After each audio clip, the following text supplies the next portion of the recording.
We'll transition to our last topic, and that is Loki, the Disney Plus series, of course, starring Tom Hiddleston from the MCU. We all know and love him. I don't think there's much use going through IMDb, but I'll just touch on the synopsis briefly.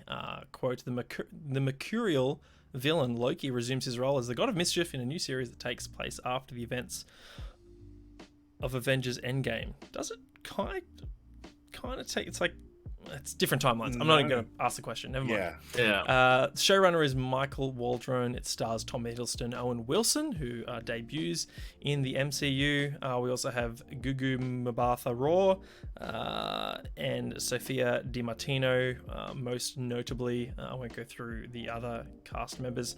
Anyway, 8.5 IMDb rating, and on Rotten Tomatoes, gents, take a stab.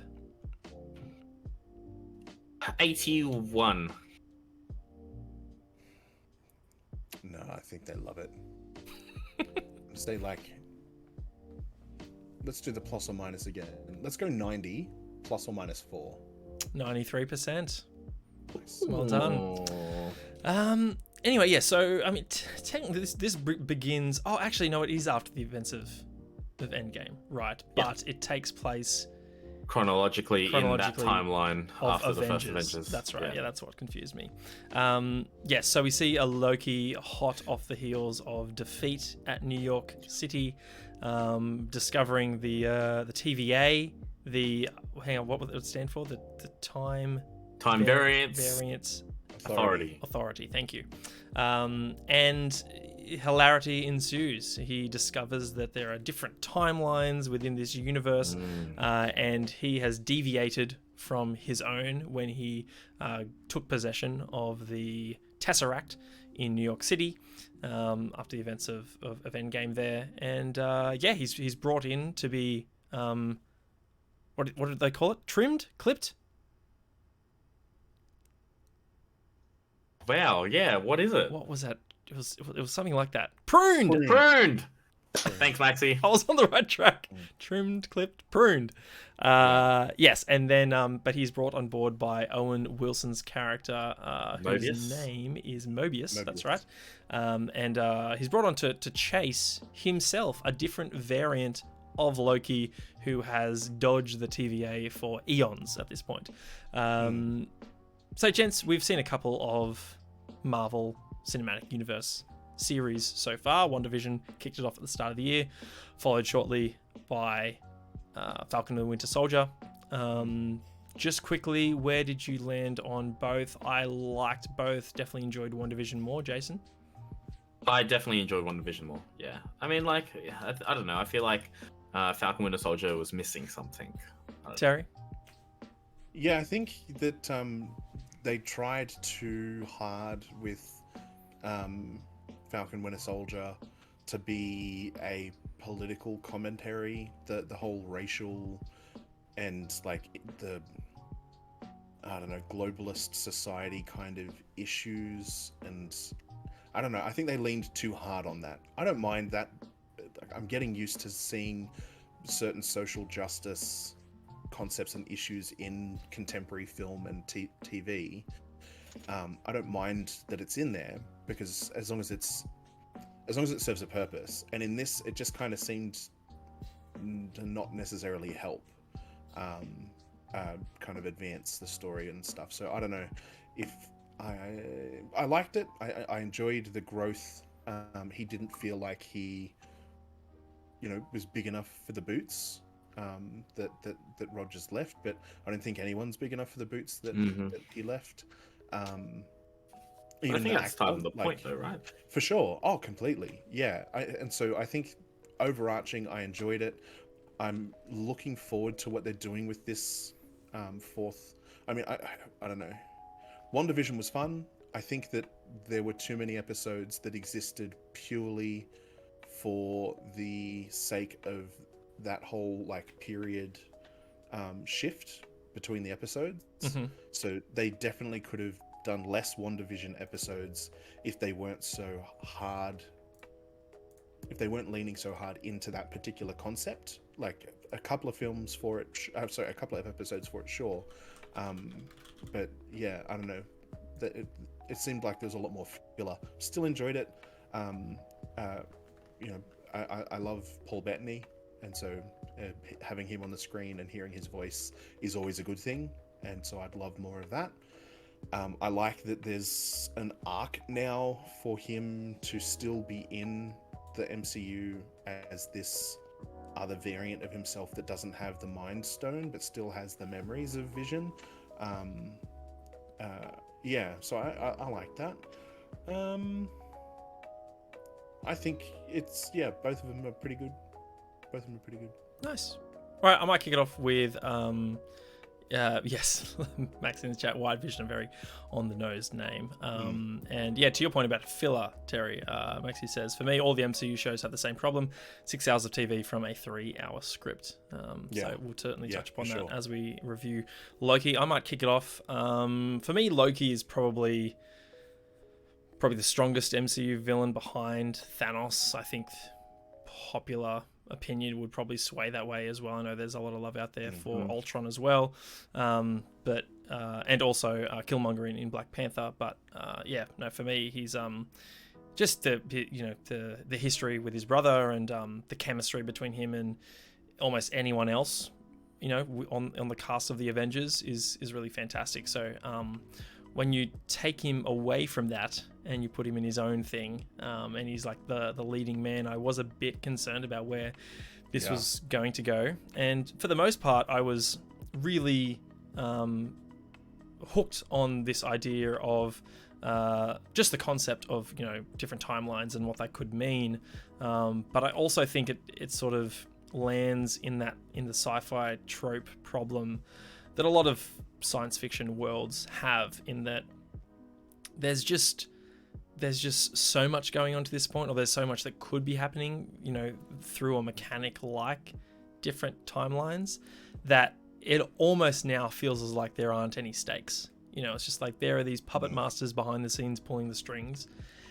Like, okay, so it's to say that this entire path that was mapped out for them is designed and isn't due to the actions of any one person. Like it's sort of in more of a thanks for the follow, bro. In more of a, I don't know, retro, looking back in retrospect, and now in some small way cheapens a lot of what has come before it, while not adding too much to my overall love for the cinematic universe itself. So I'll tell you who I love though is Owen Wilson, and he's playing the same character that he plays in any film in which you love Owen Wilson. Just smart aleck, not taking anything too seriously, rolling with the punches kind of personality. And I think he plays it perfectly, and he does it well here. So he's not doing anything amazing by any stretch, but he was just a constant factor of enjoyment whenever he was on the screen for me. I just really enjoyed his character. And there was one particular emotional beat that really hit home when he realizes, he gets a peek behind the curtain and realizes exactly what's going on, and he deviates from that sort of smart aleck character, and is real and emotional for a moment that we see for the first time, and that really got me. So there were just a couple of instances throughout this series that sort of hit home, and I was like, oh, okay, I like this character moment. But for the most part, I think I find myself at the end of the show feeling excited for the future, but not having thoroughly enjoyed the ride. And I think I'm in the exact same position at the end of the series as I was at the start of the series. I'm like, oh, what could this all possibly mean? And then I find out what it meant. I'm like, oh, that was okay. Oh, but what could now what could this mean? You know what I mean? And it's like they're just, what are the implications? Exactly. I feel like I'm being baited along with my anticipation, and it's not it never really delivered for me. So I'm a bit all over the place with this one, but keen to hear your thoughts so we can hash it out. Chase, I'll go to you first. Okay, so as most of you already know, I'm a big comic book nerd. So with the things that they were hinting at and talking about in the show, I kind of knew, okay, if they're doing this, that means that eventually down the line they're going to do Secret Wars. If that's what the Multiverse of Madness is all about, the Quantum Mania and all this kind of stuff. If they've got X person playing this character in this movie, and how they're going to introduce the mutants into the MCU as well. So I was along for the ride. I really enjoyed it, and I think I said this about the WandaVision show as well. Like, I was really looking forward to the next episode, to see how much the cookie crumbles. You know, am I here with a shitty cookie that you get from Coles, or am I getting a Subway cookie? You know, that like just melts in your mouth. And so for me, watching Loki, it was really interesting to see how they connect it to the comic book universe, because that's what they've been doing that's what they did with the Infinity Saga, right? They built up to the Infinity War. So now if they build up to the Secret Wars, it's going to be really, really interesting, because they've introduced multiverses now. And there's nothing, like no press or anything about Spider-Man. Like, we don't know what's going to happen there. Shang-Chi as well, we don't know what's happening there. And after this, like, what's the next Marvel show? Is it Hawkeye, I think? Not sure. Well, Yeah. because of the What if is Easter later egg, this year? I think. the Easter egg at the end of, or the post-credit scroll for Black Widow, you do have Barton being the target of Yelena. Spoilers. We covered it and spoiled it, didn't we? I'm pretty sure we did. I'm not Yeah, sure. well, if they haven't We seen reviewed it last week, but anyway. Yeah. Anyway. Maybe I didn't mention that specifically, but yes. Barton's still got some time in the MCU. Carry on. So like we already know that Kate Bishop is going to be the in the Hawkeye show as well as the next Hawkeye.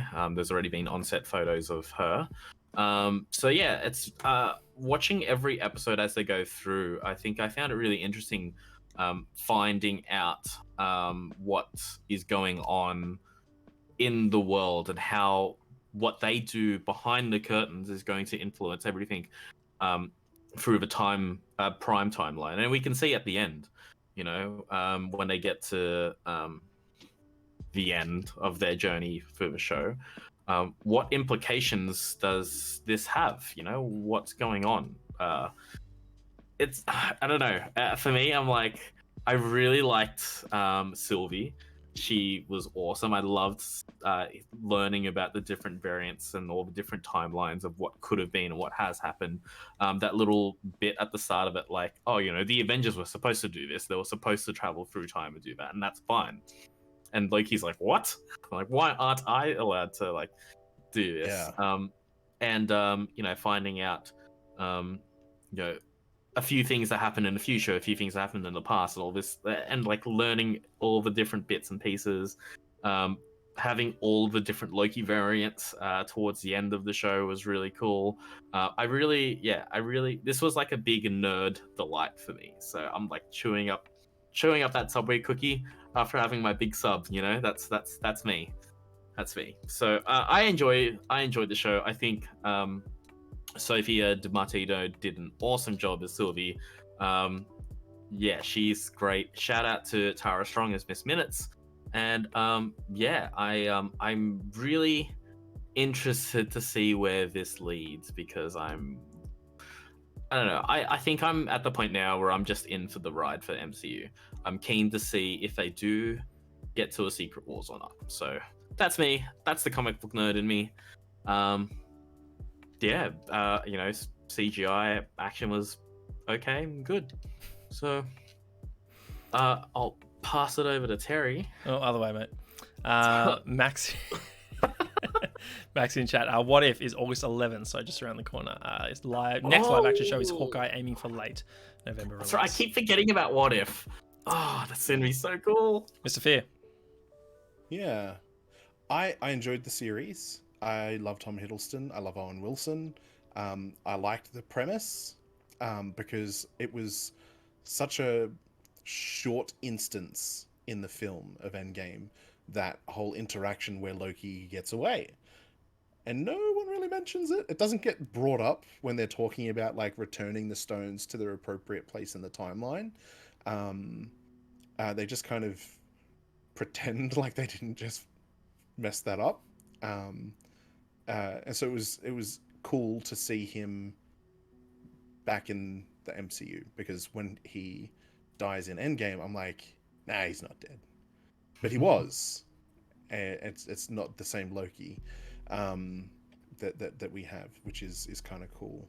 Um, how do I feel about the series? I feel like they don't really handle the time travel and the timelessness well.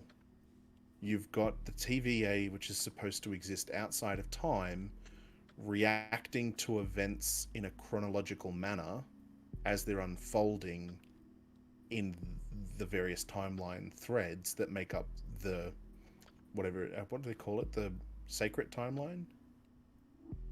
So that doesn't make perfect sense, because if they're outside of time, like, there shouldn't be like this kind of chronological reaction where they're kind of appearing to be bound by the events unfolding in a timely manner in the sacred timeline.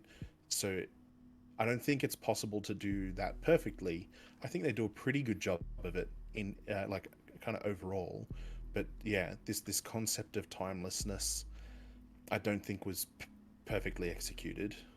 Um, I was very much along for the ride. I loved the the interplay between Owen Wilson as Mobius and Mobius, which is a great name for a person who's eternal, because the Mobius loop has infinite. Anyway, um, uh, the way they bounce off each other is fantastic. The interrogation and like the zipping him back to the same place again, and he's like, "I wouldn't stab you in the back." He's like, "I've seen you literally stab people in the back like dozens of times." He's like, "Yeah, I wouldn't do it again.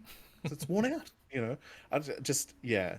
I was very much on board for their developing rapport and friendship and relationship. Um, I was Ben has got me onto the Carpool podcast guys, and I listened to their breakdown of Loki maybe a week ago. I can't remember when they released it. It might have been when the day after the last episode aired. And one of the things that I liked that they said, oh goodness, what was it again? The way they handled exposition in this film, because we don't have like Loki that we see through the films has this growth arc as he continues to face defeat, as he continues to interact with the Avengers and his brother and the circumstances around Endgame, ultimately sacrificing himself. That isn't the Loki that we're dealing with. Like Shane pointed out, we're dealing with the Loki that is fresh off the defeat of the first Avengers film, who doesn't have this character growth. It doesn't make sense for him to not be very much on the bandwagon of my glorious purpose.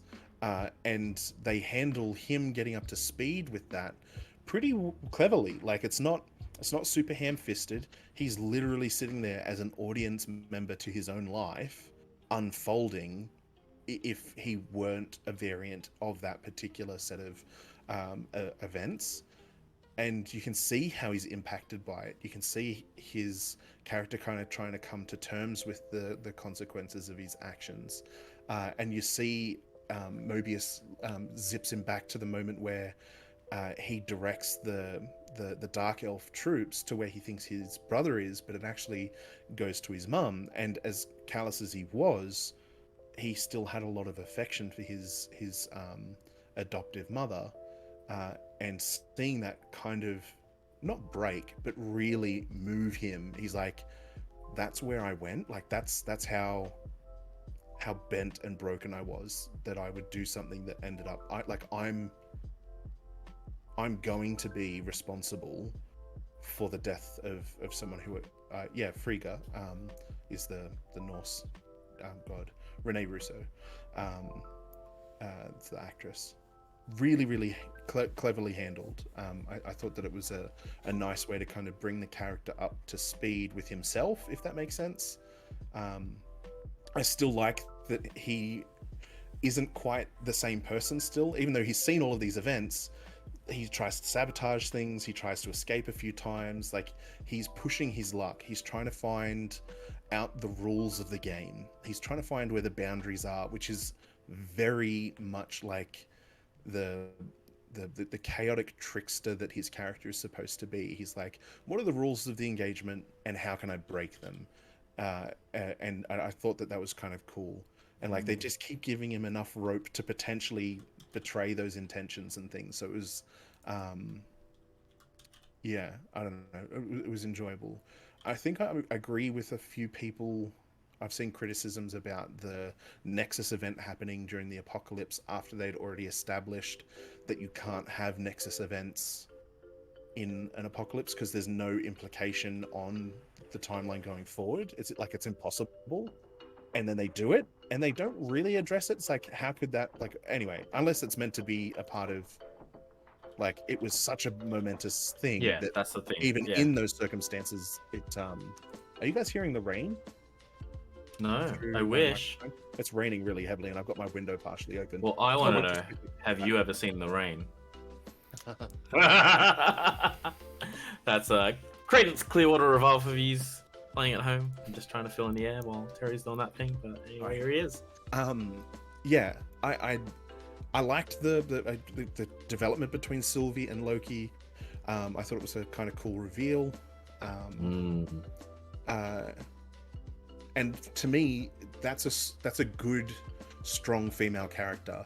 It's not, let's make a strong character that happens to be female. It's like, here's someone who's tenacious, that's like been literally on the run from the TVA since she was a child and is now like a full-grown adult. And so even though it's probably 20 odd like years chronologically, it's like, because she spent time in places that are timeless, is she herself timeless? Anyway, don't want to necessarily keep digging back into that. But yeah, I don't, I think I'm with Max. I don't particularly like the last episode.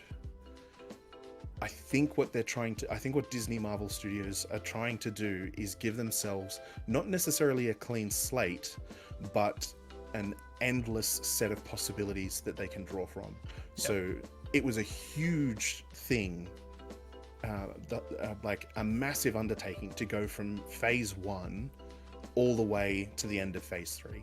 This huge like tapestry of movies, events, stories that kind of tie together at the end of this particular conflict. It's hard to replicate that like without there being some type of clean slate. And it's similar to what the X-Men movies did with the Days of Future Past. They kind of retconned a lot of events with the time travel things, which gave them a clean slate to start with. Rather than doing that, I feel like they've given themselves this, anything can happen. We could do a film from the perspective of the alligator variant Loki.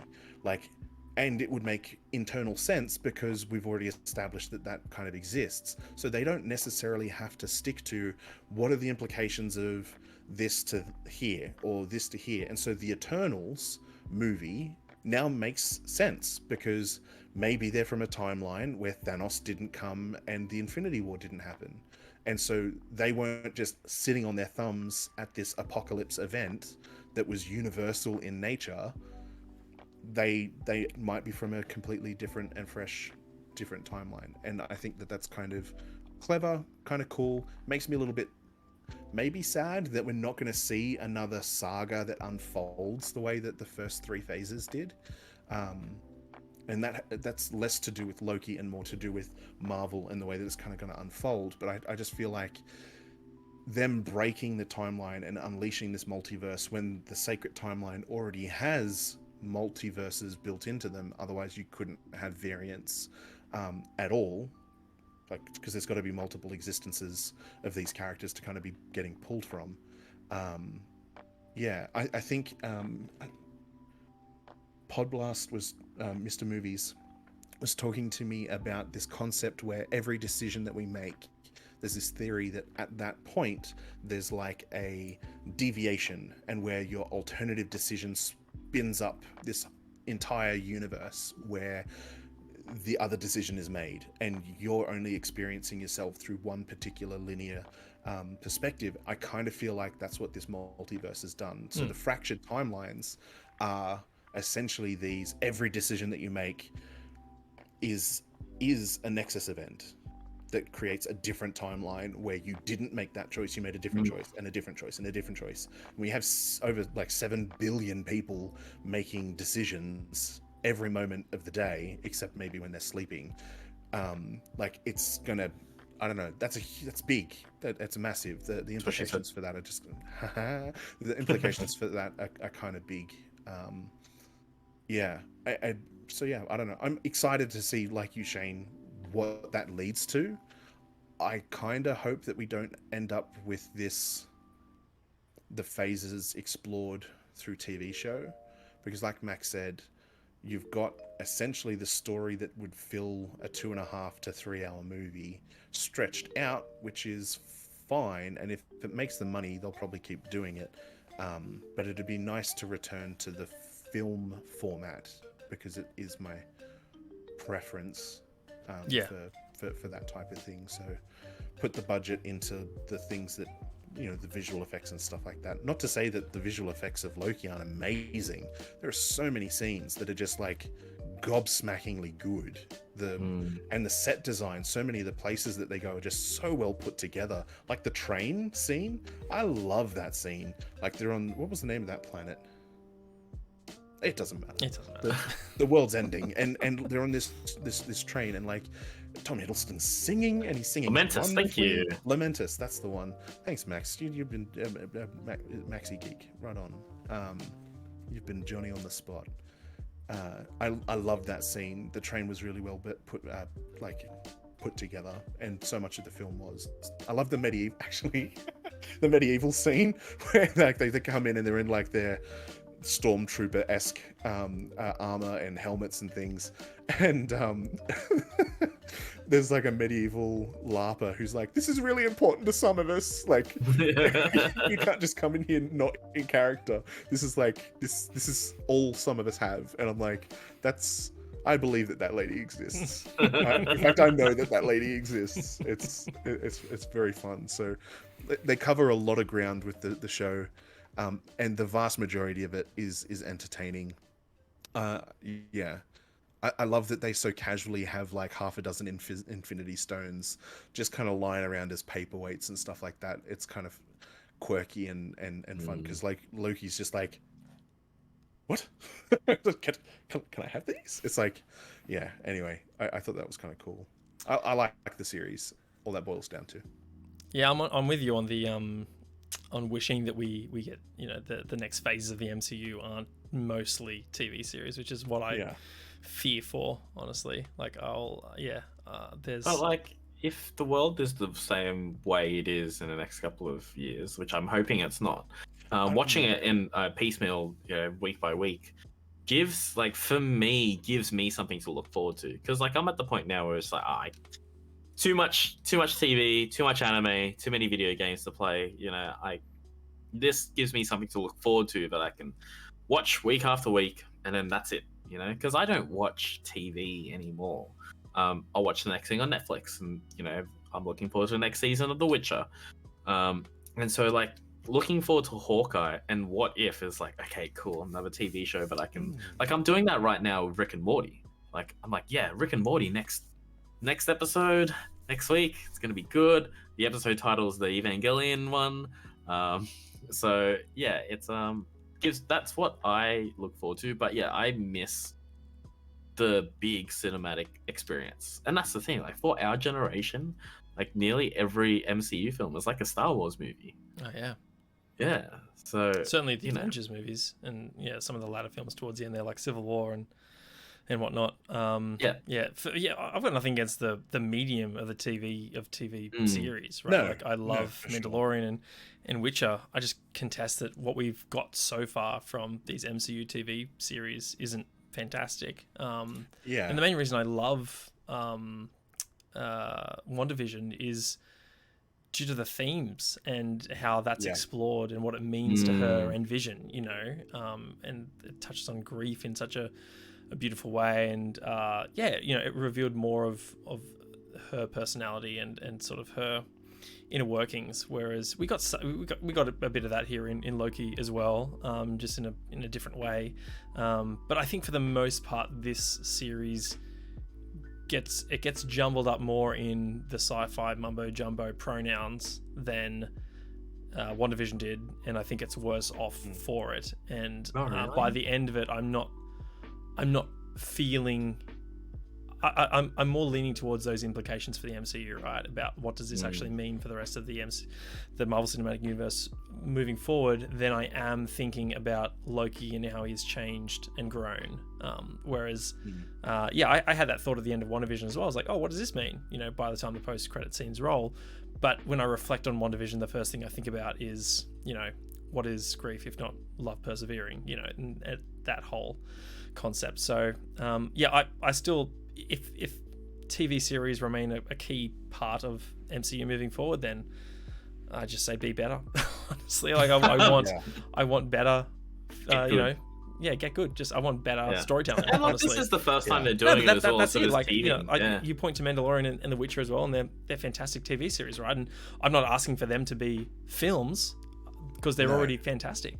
So if you're gonna, if you pick the TV series medium, then lean into its strengths, you know? Whereas I feel like there's some of those episodes that come out, even though, like you, Jason, I am looking forward to them each and every week.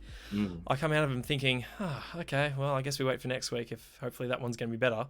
Whereas for most of the MCU films, particularly towards the latter, you know, phase 3 and onwards, they've been really strong. A couple of misses here and there, you know, Captain Marvel, etc. But it's, I think their strike rate on MCU films is much better than their series at this point. So, look, I'll continue to watch them until they burn me out or do me dirty like DC. But it's I think at the very least they're going to be mildly entertaining. But I hope they, you know, are more ambitious than that. So, I guess we'll wait and see. Any more thoughts on Loki before we wrap it, boys? I think I have a really big crush on Sophia Di Martino. Is that Sylvie? Yeah. Nice. It was really. Jen and I had a little weekend away. We went up to near Coffs Harbour, a place called Lawana. Terrible drive, lovely location though. And we watched yesterday the movie where everyone wakes up and the Beatles didn't exist, along with a dozen other things. Great movie. And she's in that, which. I'd seen it after I'd been watching Loki, and just like she was in that, I was like, "It's the girl from Loki." I have no idea. I didn't know that was her name. But yeah, definitely, I like her a lot. That scene where he's playing Yesterday on the guitar for his birthday or whatever, or like as a gift. And they're just like, "What was that?" He was like, "It was Yesterday," and he's just like, "That was amazing." Yeah. It's like, I know, it's the Beatles, it's like one of the greatest songs I've written. And she's like, well, okay, it's no Fix You. Yeah. Yeah. Like Coldplay. She's like, it's good, but it's no Coldplay. Yeah. That's so good. Amazing. It's such an interesting... I'll get to Maxi's theory. Let's see here. There's a fan theory that when Loki is on Lamentus and starts showing off all those powers, that is because he has one of those Infinity Stones in the pocket. Oh. Okay. Oh, maybe he that's interesting. Slipped it like he did the Tesseract. He said. Anyway, we will wrap it up there. That is Loki. It is on Disney Plus. I think if you're gonna watch it, you've probably watched it by now. So I'm not gonna recommend it to you. Though if you want some interesting sci-fi, go check it out.